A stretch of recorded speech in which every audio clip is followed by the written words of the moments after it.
Sahana vavatu, Sahanau bhunaktu, Sahaviryam karavavahai, Tejasvinavadhitamastu, Ma vidvishavahai. Om Shanti Shanti Shanti. Sat Eva Saumya. Maybe we'll choose somebody's name in this verse from Chandogya Upanishad. Maybe we'll say Sat Eva Otto. Agra Asit Ekam Eva Aditiyam. In the beginning, all that was here was one. One. And that one is you. I. Brahman.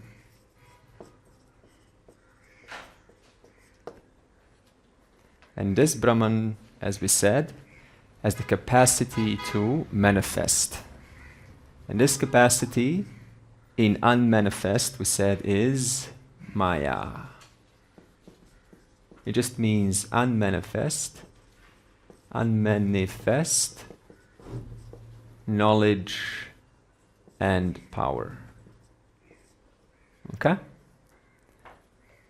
This capacity manifests. And then we call the same capacity, knowledge, power, we call it now Ishvara. Ishvara. Okay? Now the same Ishvara can also refer to this. Or this. Okay? Both. The term Maya, that's also something, it's a bit confusing for me because it's also has a meaning of illusion. The Maya of the world, the illusion of things. But in this case it has a different meaning. It does not mean illusion. Illusion can be, number one, can be a cultural, a pop word. That's how most settle with this word. This word has to go away as soon as possible, illusion. It is a word that is commonly used in the spiritual world. It comes from non-understanding. We never say in proper tradition that Maya is illusion. Maybe there's a context, but that context is very, very rare. Okay? Because we specifically said the word tucham. Tucham means illusion. Tucham, illusion, specifically means cold fire or sky flowers. Okay? That is an illusion. It's an imagination. This empirical world is not, you're not imagining this. This is empirically true. Okay? So Maya is knowledge and power, and it just means unmanifest potential. Potential or unmanifest potential. Okay. Now, if this is the only reality, Ekam Eva Aditiyam, in the beginning all that was here was one. Not as in time beginning, since beginningless beginning. So if Brahman is beginningless without a beginning, then then a power is also beginningless. And this power in cycles creates manifest universe. Manifest the universe, resolves. Manifests, resolves. And now that it's manifesting, right now, in this moment, we call it the Jagat. Okay, the Jagat basically in science means, after the Big Bang, the first in the periodic table of elements was hydrogen, a little bit of helium. And this hydrogen came under came towards each other, the atoms came together.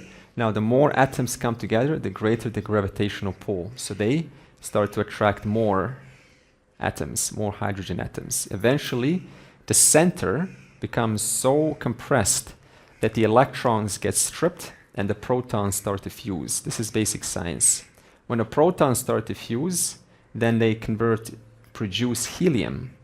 Now that nuclear fusion, more like proton fusion, that's called sun. You're looking at that now, Right now, all that's happening is hydrogen atoms are constantly fusing. And when that fuse happens, it creates energy.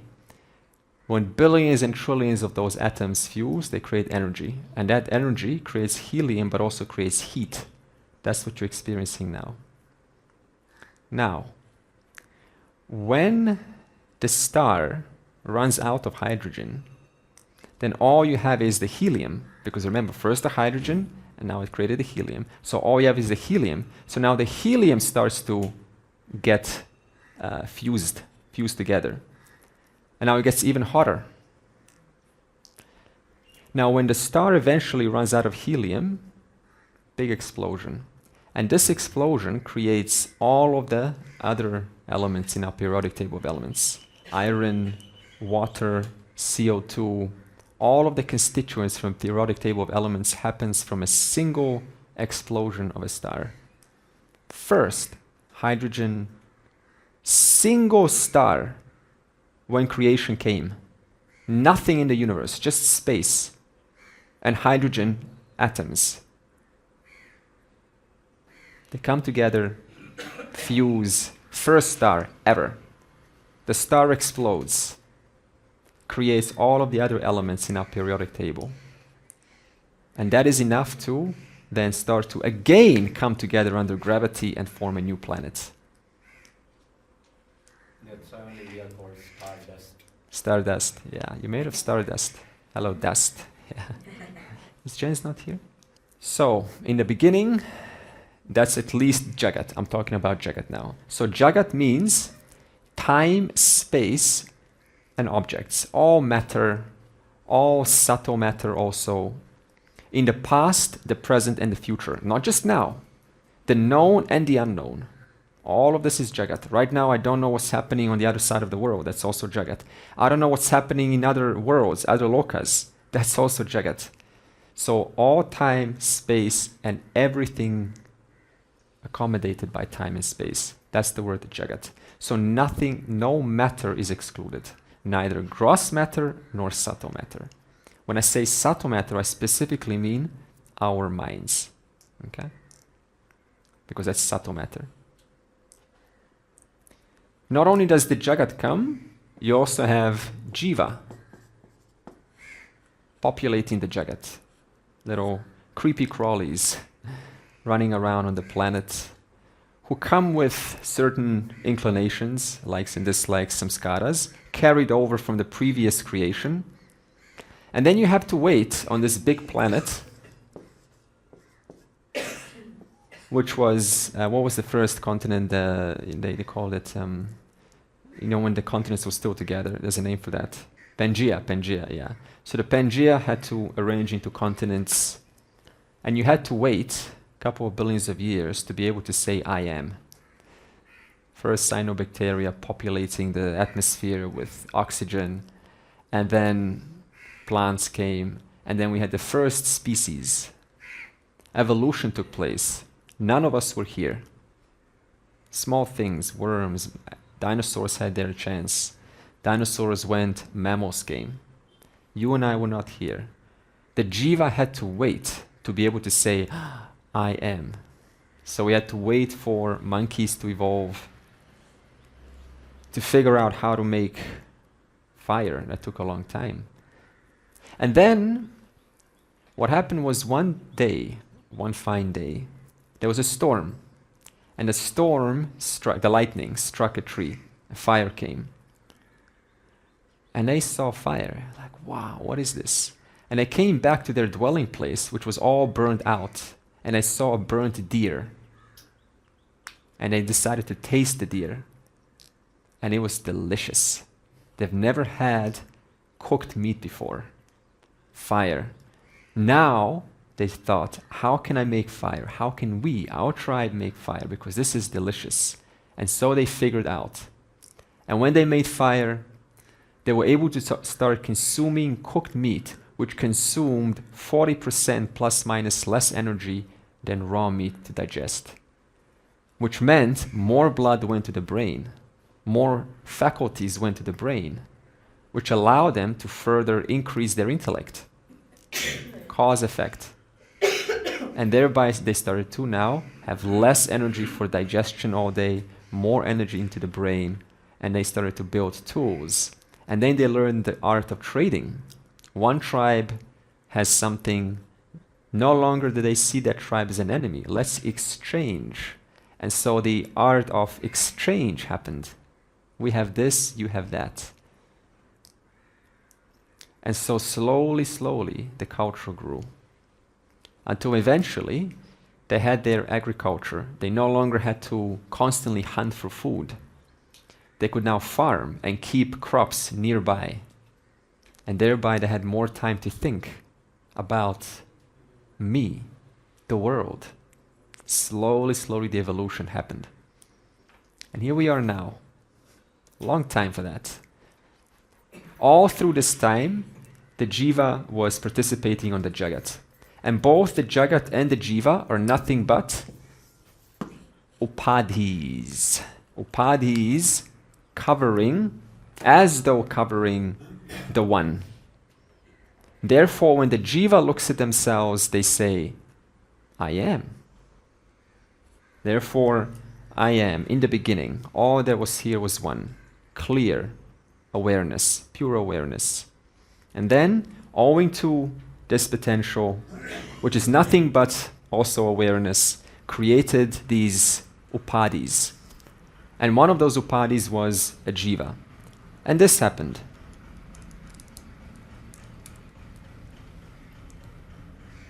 Oh, now it's on. Okay? And I saw myself as a mixture of I am with attributes. And I took myself constantly as one attribute after another, and that's how I participated in this world. But then the analysis comes and says, just the fact that I can be free of blue, and that I can be free of green, and I can be free of red, and orange, and sadness, and joy, and upwards, and downwards, and all these emotions, says that I am never bound to any attribute. This is logic. Because if green was stuck to the crystal, then by the time red comes, what will happen? You would have a mixture of green and red. Nobody has a mixture of sadness and joy together. You're always available in whose presence sadness arises. That's an attribute. It goes away. Then I am freshly available too, in whose presence another attribute comes. Maybe you've seen pranks. Pranks are good examples of this, where maybe you call someone and you want to surprise them. You say, "You won $1 million. Well done." You scratch the card. Can you believe it? You won $1 million. And they're so ecstatic. Now they're totally mixed in with that happiness. I am happy. I am exhilarated. And then just kidding, and then slump goes down. So this is constant. But what was there during that ecstasy? I was. What is there during that total disappointment? How dare you? I am. See? Roles change, emotions change, it all changes. But I am remains as I am. Andre, I have a question. How can we differentiate between Ishvara and Jagat? So Jagat is what's manifest right now, physical objects. Okay? Other side of the world, works. Shall I just draw the curtains over? Yeah, anything to block the noise. Is this loud enough? I can turn up the volume. This is okay? Okay. So the question is how to differentiate between Jagat and Ishvara. So Jagat is what is manifest right now. But Ishvara is all of those things that were in the past. See, we only have the Jagat in this moment. This moment is Jagat. But all of those things that were and are yet to come is Ishvara. So tomorrow is Ishvara, but is tomorrow Jagat? Huh? No. When you're there. Yeah. So tomorrow is not Jagat. Tomorrow is Ishvara, because the Jagat is this. This is what's manifesting now is Jagat. But 5 minutes from now, never mind tomorrow, 5 minutes from now is Ishvara. But also I want to say this, is that Ishvara is also this. Okay? So I just want to make so Jagat does not, it's only present, But Ishvara is future, present, and the past. Because Ishvara is omnipresent. Yeah, exactly. But I made that distinction because Jagat is what's manifesting right now. Yeah, and it's constantly molding and shaping and shifting. Okay. All right. Now, when this jiva comes, we said the jiva starts to, owing to this upadhi, mistake itself as one of those four roles, okay, ashramas. Now I'm a brahmacharya, I'm a proud student, I'm learning, I'm studying, I'm very much involved in my studies, and then I am a grahasta, I go into the world and get a job and get good money and participate in the world. And you got to do what you got to do. Grahasta has demands. And then you come to a stage and you say, is this what I really want? Has this really given me what I'm seeking? Now, hopefully, the person says this because most people don't.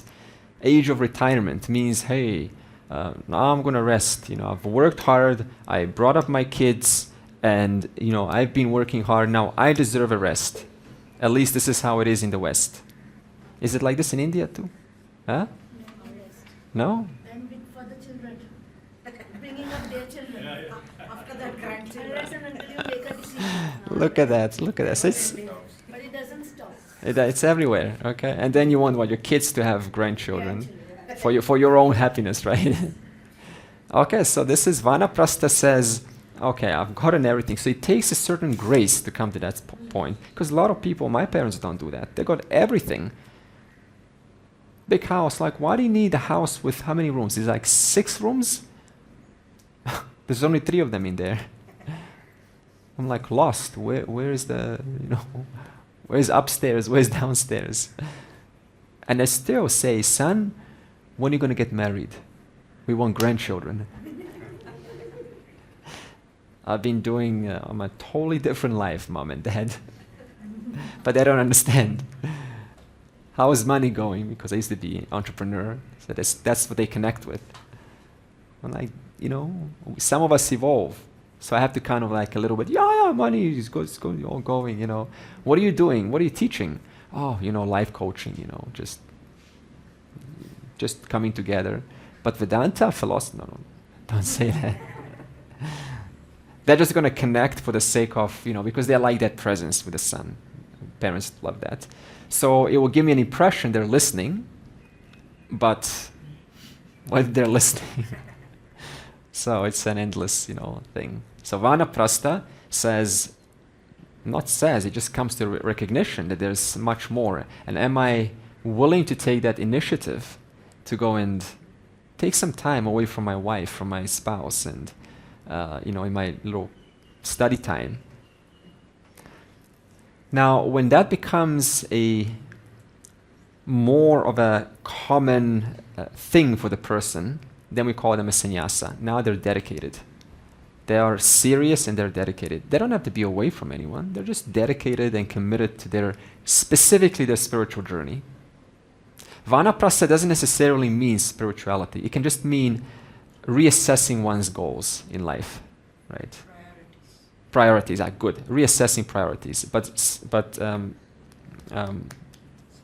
sannyasa is specifically spirituality. Yeah. Now, onto whom are these 4 roles attached? Onto the jiva. So now the next verse we said, what is this jiva? we did this verse 12. How are they? What was the headline? They're born of past actions. And what gives birth to what makes this jiva, at least their physical body? This is verse 12, 5 elements. And we said those 5 elements are space, air, fire, water, earth. This is just the Vedic model. We don't need to analyze it or anything. It's just the constituents that makes your physical body up right now. And then we ask the question, why is this body created? Well, because this jiva, remember how I said since beginningless time? So this jiva existed since when? Beginningless time. Brahman is beginningless, Maya is beginningless, the whole thing is beginningless, jiva is beginningless. That's why it never began.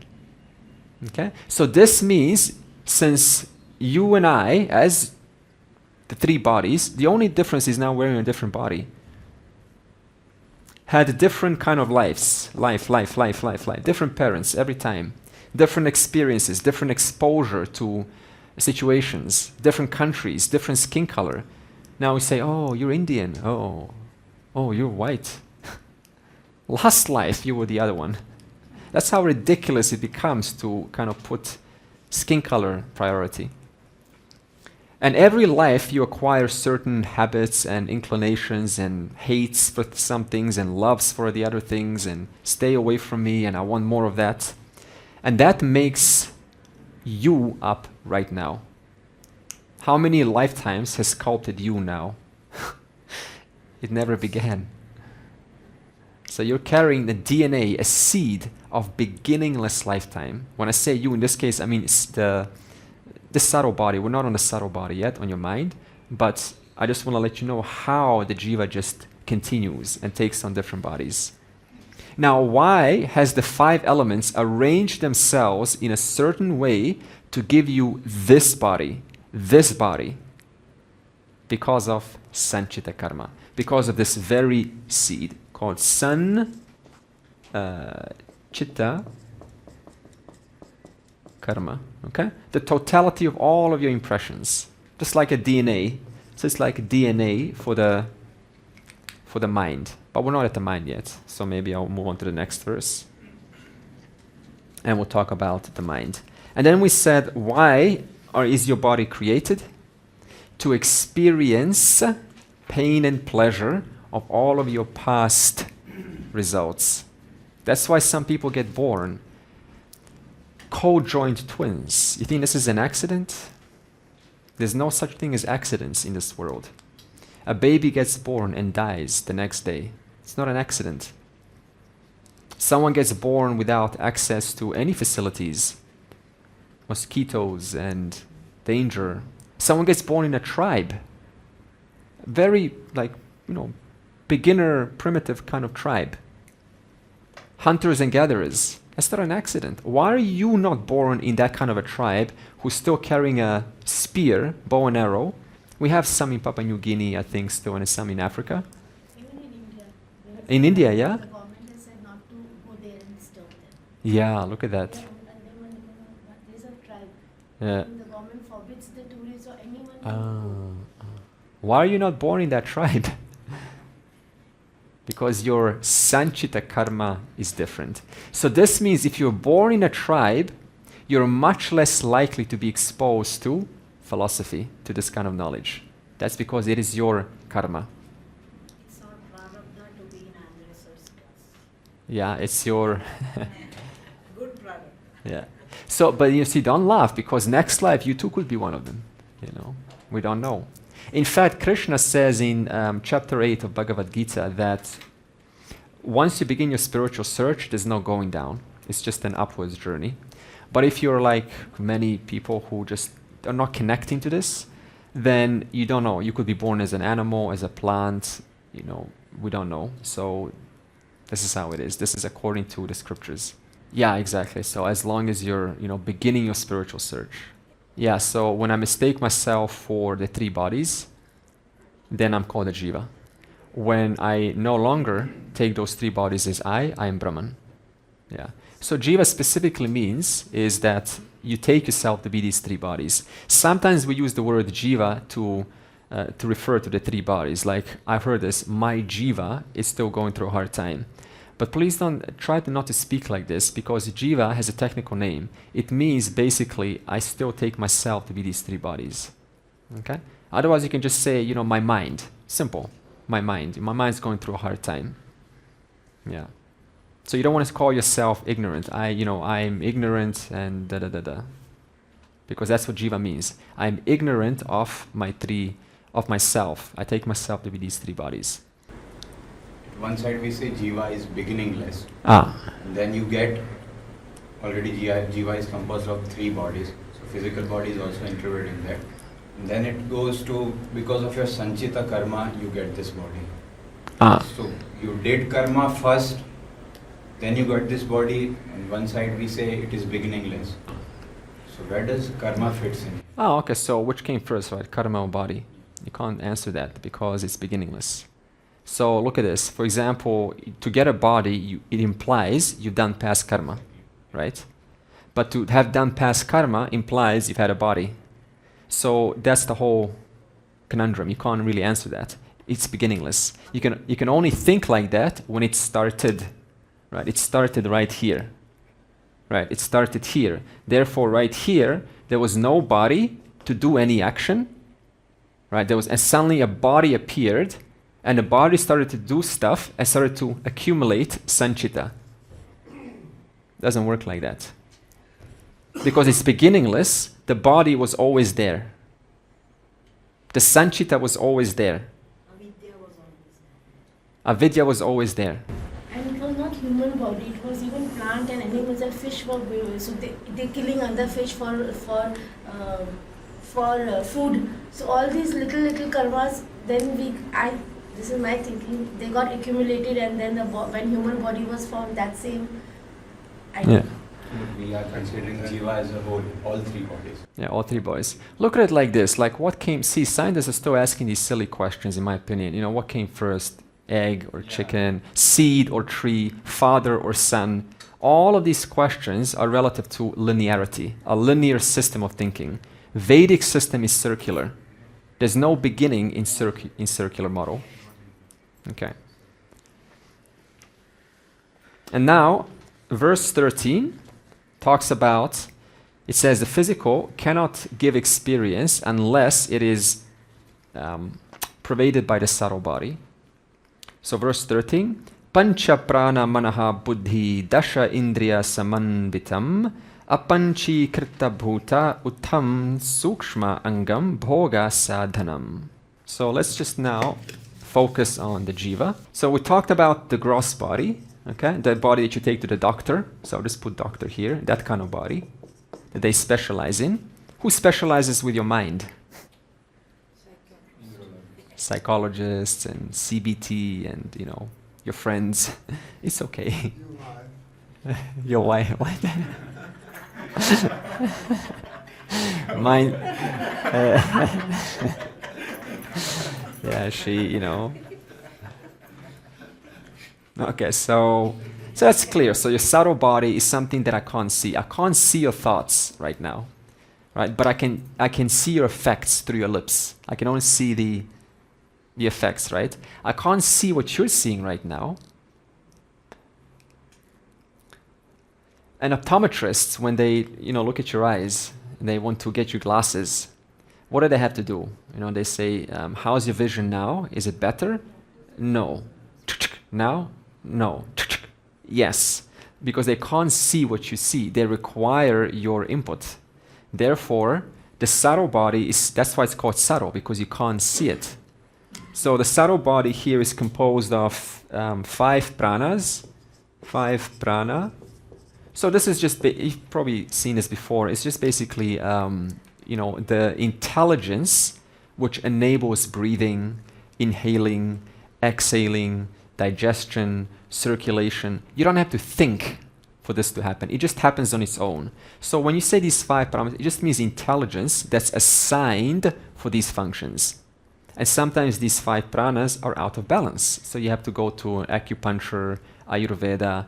You know, sometimes when your eyes are, you know, short vision, then in the West, we give you and target the eyes. In traditional Chinese medicine, we look at your, I think it's the liver, because it's connected. That means it's the cause. So there's a connection. So this means that these 5 pranas have been interrupted, and that we have to get them back. They have the energy going through your system. Okay? And then we have manas. Manas is that ability to emote. It gives you ability to emote, to doubt, or you can say to feel, you know, to feel things. So when you're feeling things, when you're feeling oneness, when you're feeling unity, what's activated is your manas. You're identified with your manas. Okay? And then buddhi, that's just intellect, buddhi. That's a thinking, calculating, inquiring, assessing, judging. Is this, what do I need to do next? Deciding where do you need to go after this retreat, right, or whatever. What will you say to your friend? How will you help someone out? What will we together do when this party starts? Our intellect is going to turn on. And when they start getting really loud and we get a little bit shaky, what's going to get activated? The manas. Yeah. So all of this is happening inside us. And then jnana indriya, that's just your 5 jnana, right? Your perception organs. So 5 senses. Now, this is not physical. I'm talking about subtle. As I said, I cannot see what you see, but you see what you see. If I look at your physical brain, your brain, will I see a green tree of your imagination? It's amazing, isn't it? If I look at an atom of your brain, will I find any trace of that green tree in your brain? No. So in that sense, not one atom, not one proton, neutron, electron is going to have anything of your imagination. Just ordinary atoms that make up everything. So that's why it's called subtle. Still, it's material.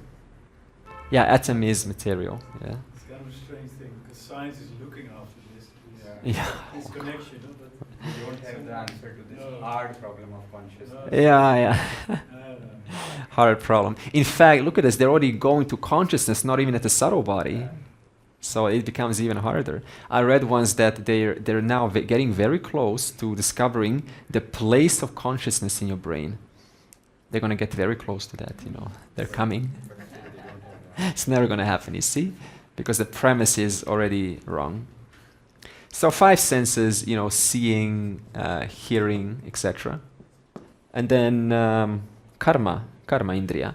So this is very simple. In order to, when I see things, I have to respond. If I see a car, then I have to move my feet back. So that means there's 5 of them. There's grasping. That's how you participate in the world. I grasp. Thank you, karma indriya. I walk. What is the other one? Procreation. What's the other one? Excretion, I think. No, yeah, excretion. And there's one more, right? Speech. So these are the 5 ways how we participate in this jagat, in this world, to experience pain and pleasure. Okay? Why? Because of our sanchita karma. This is the setup. This is how it's always been. Okay. And again, it asks the question, how is the subtle body made? It's made through 5 elements. But they're called apanchikrita, subtle elements. So I'll just explain this quickly. Okay, so you have, I'll say, knowledge power. Now, before the Big Bang, it creates these 5 elements. That's the first thing that happens after knowledge. It rearranges itself to create 5 subtle elements. Remember, we're talking at intelligence now. Intelligence reshuffling itself to create 5 subtle or fundamental elements. Subtle or fundamental elements. Okay, and there's still going to be space, air, fire, water, earth. Now, this is even before creation has come. Can we say that stage is Maya? Because it is unmanifest. It's knowledge power. No, that subtle fundamentals which we cannot see. Yeah, but that's why I say it's knowledge power. Remember, Maya is nothing but knowledge power. So whether you want to say it is unmanifest. Before time and space, there's no world. So these 5 subtle elements, they form your mind. Think about this. Because the time and space is yet to be created. Time and space is only over here, much later. So what is even subtler than time and space? your subtle body. That's why, with our minds, that's why Einstein can postulate time and space. That means you can think about time and space. That means you have to be subtler than time and space in order to postulate, to think, to inquire into time and space. That's why only in deep sleep there is no time and space. There's no time and space. Yeah, because the subtle body is not there to interpret anything. Okay? Now, these subtle elements, how do they convert to form the world? That's the question. How do they form? So what happens is, there's a process called, it's nice for kind of knowing. It won't probably change your life at all. So it's called Panchikarana. Panchikarana. So we're talking now about the creation of the universe, okay? So we have knowledge power before time and space. There's no universe at all. First, it rearranges to form 5 subtle elements: space, air. Now, what do I mean by subtle? It's still a blueprint. There's no physicality. It's still being kind of thought through. And these 5 subtle elements go through a combination to form time and space, to form 5 gross elements. And this combination is called Panchikarana. So what happens is you have space, air, fire, water, and earth. And then these are all subtle elements, yeah? Now they all divide into a half, half, half, half, half, half. And then the bottom half, 50%, is original. So the 50% gets kept original. So original subtle space, original subtle air, original subtle fire, subtle water, subtle earth. And the top portion takes on a little bit of these. It gets mixed up. How much? 12.5%. So 1, 2, 3. 1, 2, 3, 4. 1, 2, 3, 4. 1, 2, 3, 4. 1, 2, 3, 4. So now, how do you... So this is space and this is air. How do you make air... How do you convert air from subtle into gross? That's the question. Well, you take 12.5% of space, so 12.5, 12.5% of fire, 12.5% of water, 12.5% of earth. So now air has all elements in it. So it's kept 50% of its original, and it's taken 12.5% of the others. Now this process repeats for all of the other elements. The moment this happens, which is called Panchikarana, you now have 5 gross elements, which produces the physical body, which was the previous verse. I just wonder, this is just a model. It's not, I mean, you also have scientific models, but did you ever, because you inquire into all these, did you ever find like a link with modern science that they said it's somehow this model looks like what we found, or is that? Yeah, so, okay, good question.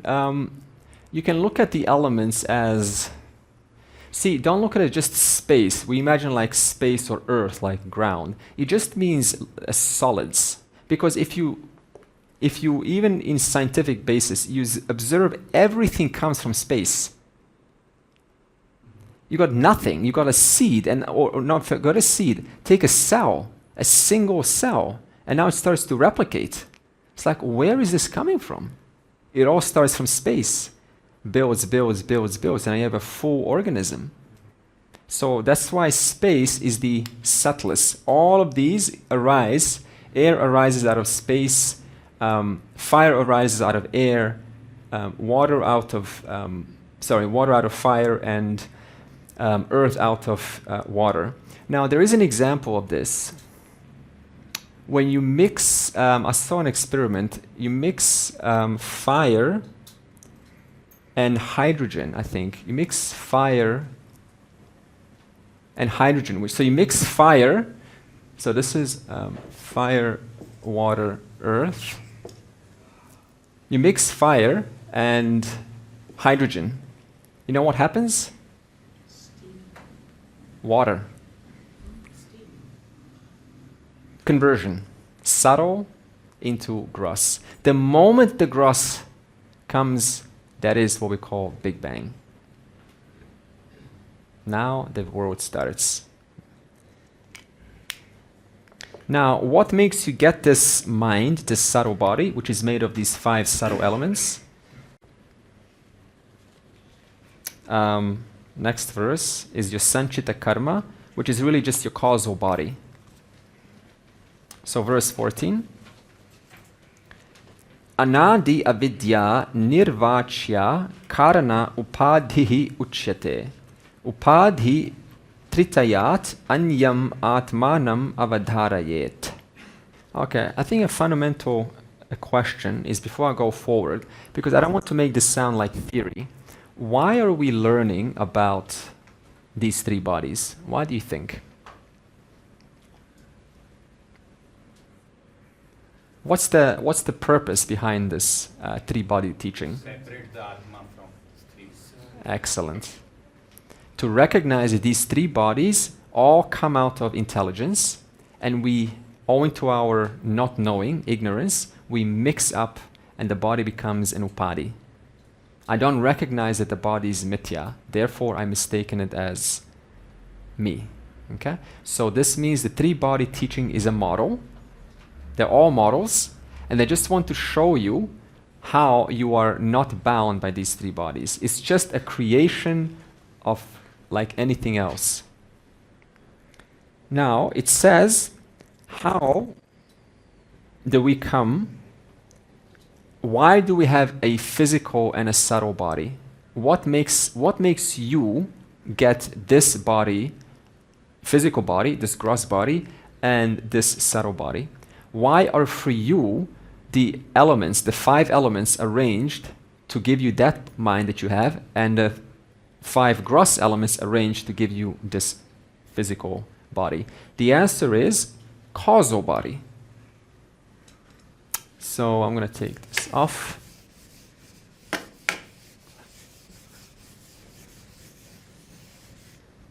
Okay, so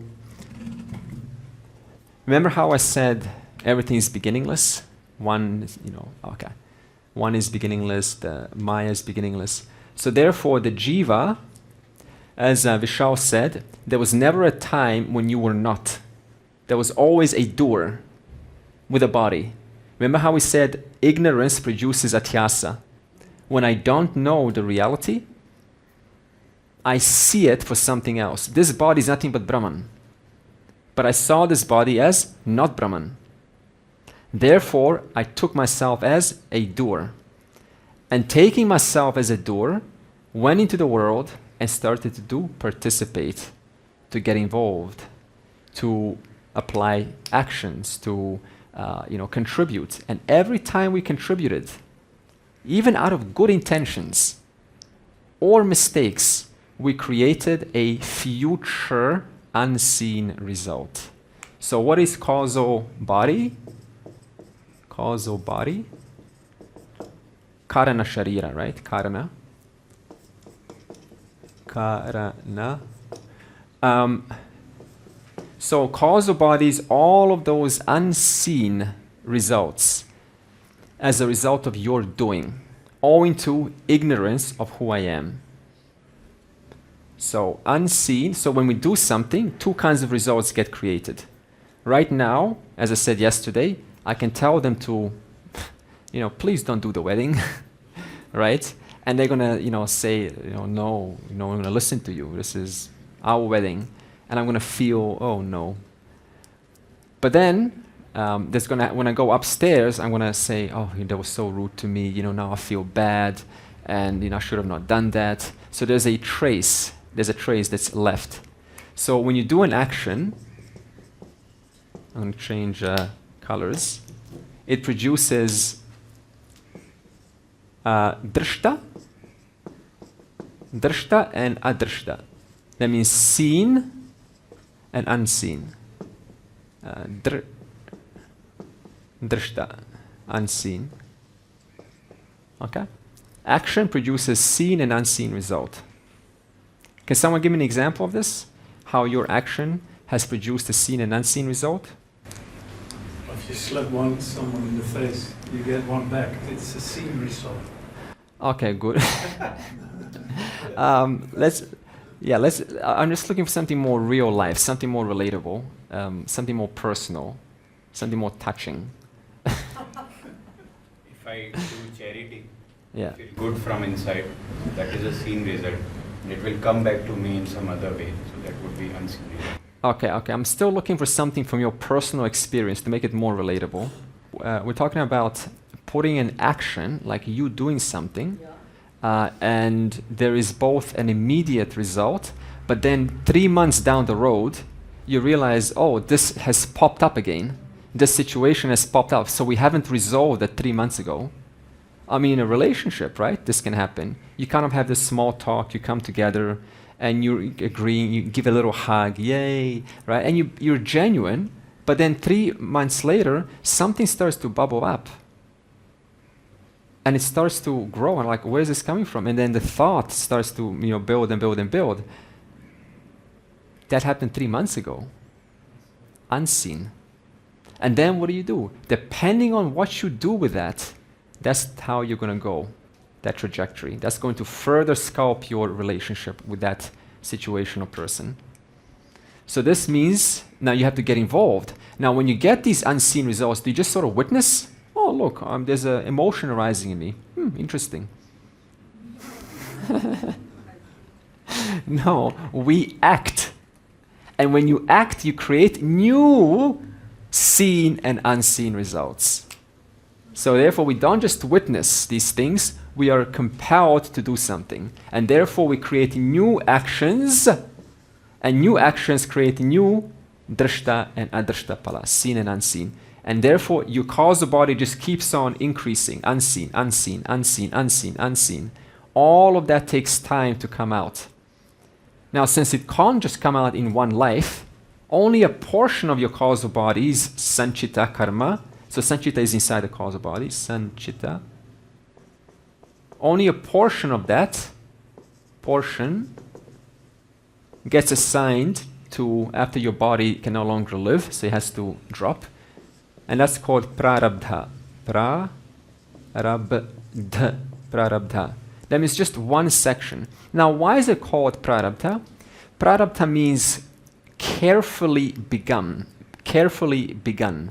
Why is it carefully begun? Because it drip feeds, little by little. It never just dumps it all on you. It just gives you a little bit of pain, a little bit of joy, one day at a time, one day at a time, one day at a time. It never just sort of opens up and the whole thing drops. Otherwise, it will be suicide. It's too painful. That's prarabdha karma. So whatever little joys and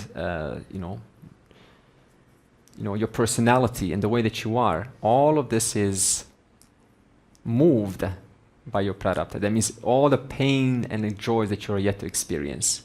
Now, this punya, this drishta adrishta, it can be of two types. It can be punya, it can be pleasant, punya, or papa. Okay?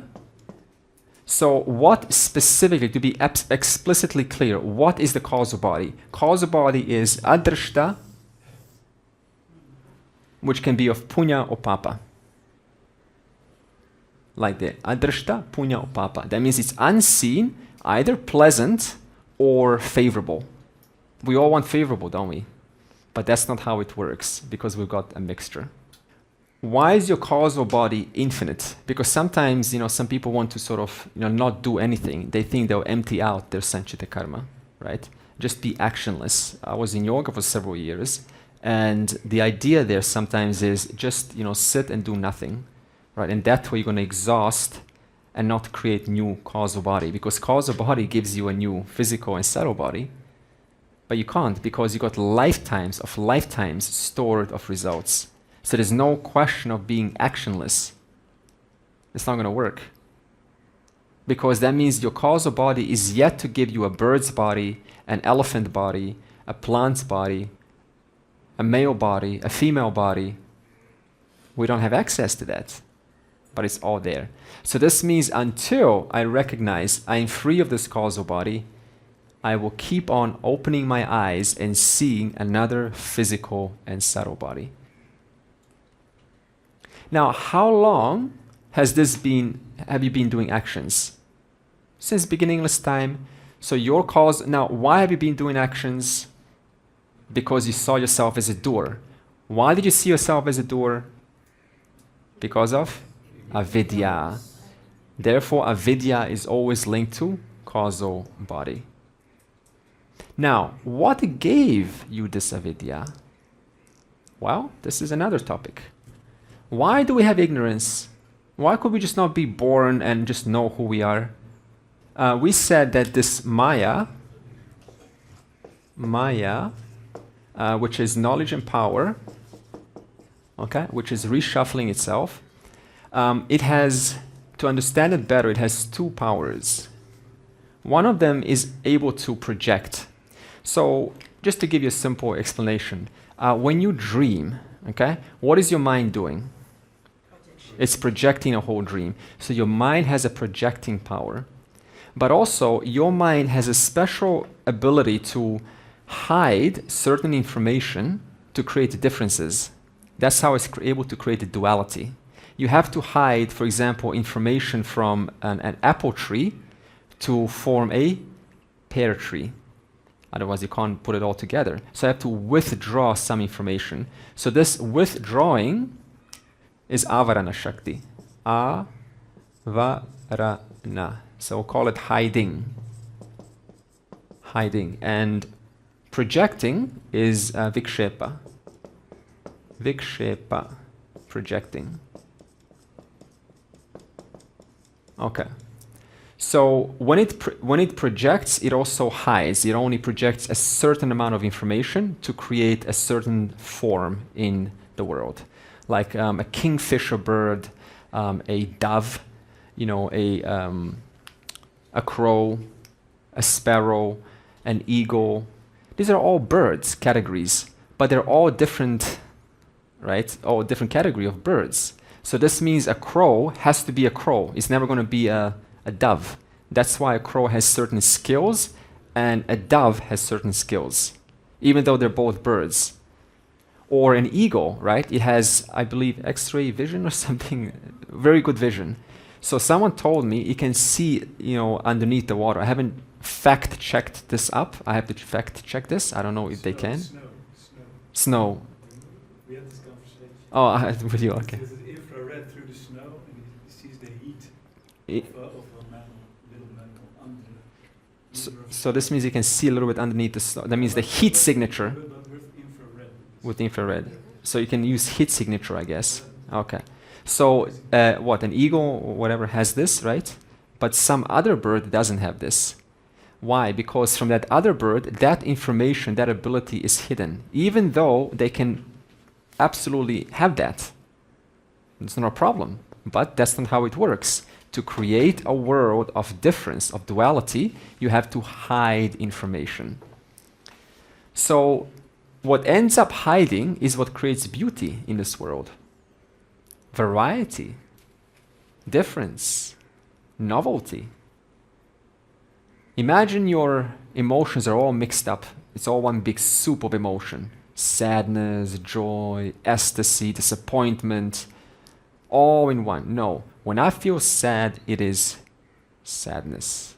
When I feel joyful, it is joyful. So this information that's hidden creates duality.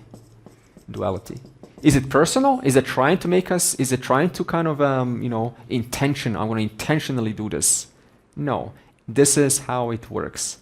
Now, when the same avarana shakti is operating through a jiva, it hides information. Who you are. How to say mama. How to say cookie. How to walk. How to talk. How to communicate. Basics of the basics. It hides the word, the number 1 from you. What plus means, what minus means, what equals means. You don't even know what 1 + 1 is. That's how much it hides information. Amongst all of that, it also hides who am I. So where does ignorance come from then? Avarana Shakti. Is it intentional? That's how the setup is. That's just how it is. That much I can be happy with. It was not intentional. It was not meant to hide information from you or deliberately punishing you or rewarding you. That's just how it is. To create duality, I have to hide information. And it just happens to hide who you are from you. That's why we don't know. That's the experience of everyone as children. I don't know. And so we have to send them to the school to say, now I know. Truth is revealed, no? Yeah, truth is revealed, yeah. So in other words, you took the initiative to remove the ignorance. When you open your eyes, good Simon. When you open your eyes, I open my eyes and I see a flat earth. Am I bound to seeing a flat earth forever, or using my free will to remove that ignorance? I can do something, not do something, or do something different. So therefore I can reuse my free will to keep on removing Avarana Shakti over history, geography, science, how to be charming, how to be a good businessman, good businesswoman, a leader. All of these things I can remove ignorance. But the highest use of ignorance removal is to know who I am. Because that's the only knowledge that gives you access to all things at once. If I remove ignorance about science, I'm yet to remove ignorance about geography. But if I remove ignorance about the nature of all things, which I happen to be the substance of all things, automatically I know everything at once. The known and the unknown, heard and the unheard. Therefore, Avarana Shakti is a blessing, but it's a little bit painful sometimes, but you can gladly remove it and you solve the problem. It's that impersonal, really. That's the setup. You always had the chance to remove this, and now in the class is what we're doing. But is free will bound by prarabdha? Sorry? Is free will It is. bound It by is. prarabdha karmas? Someone at the back said free will is always limited by your society, by how much education you have. Your prarabdha karma is going to kind of push you towards a certain trajectory, but it's never prarabdha karma alone. It's also purushartha. It's self-effort. Free will can operate there. Free will can override Okay. prarabdha karma. Yeah, Yes. we all had experience of this, where we get pushed towards one. No. Free will. Therefore, life is a combination of prarabdha karma. That means your trajectory, but also your free will. Understand this. There's no more. Oh, I'm just living out the script. I'm just being pushed around like a doll. There's no one scripting you. Okay. Then after break we will continue. Another interesting prakriya. Let's close.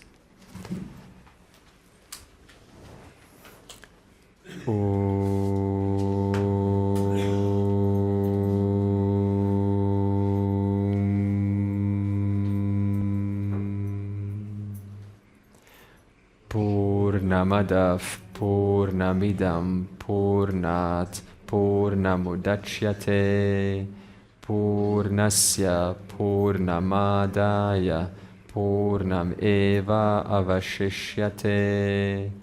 Om Shanti Shanti Shanti.